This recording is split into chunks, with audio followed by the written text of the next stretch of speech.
beses kada isang linggo kung sumailalim sa dialysis si Rogelio, 49 na taong gulang, mula sa Barangay Uraan East, Manawag, Pangasinan. Matapos siyang tamaan ng chronic kidney disease, napilitang huminto sa pagtatrabaho si Rogelio. Sa una, inakala niyang pangkaraniwang pananakit lamang ng katawan ang kanyang nararamdaman.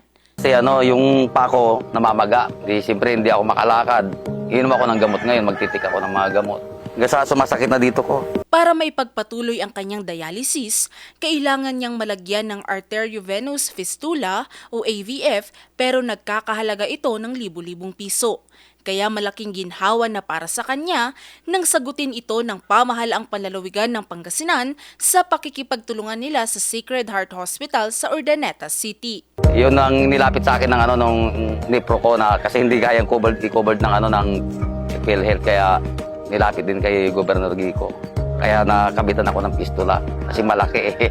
Kaya nagpapasalamat din ako kay Governor Gico. Ang naka-charge sa nakita ko doon sa papila ni 36,000. Libre na yung hinagot ng gobyerno yung pagdadialysis namin.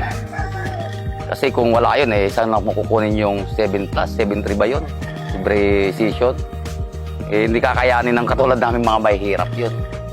Kaya nagpapasalamat din kami sa programa ng gobyerno na gano'n. Isa lamang si Rogelio sa 38 pasyenteng patuloy na nakakatanggap ng tulong mula sa pamahalaang panlalawigan. Sa ilalim ng kasunduan sa pagitan ng lalawigan ng Pangasinan at Sacred Heart Hospital, ang pamahalaang panlalawigan ang sasagot sa cathether na nagkakahalaga ng 15,000 piso kada pasyente, habang ang mga pampublikong ospital naman ang may sagot sa mismong hemodialysis procedure.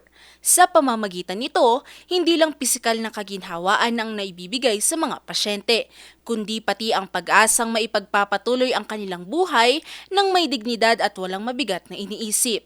Para sa mga Pangasinense na patuloy na lumalaban sa sakit, isang bagay ang malinaw. Hindi sila nag-iisa sa kanilang laban dahil kasangga nila ang pamahalang panlalawigan na handang umagapay sa kanilang gamutan at pagbangon. Valerie Dismaya, RNG News.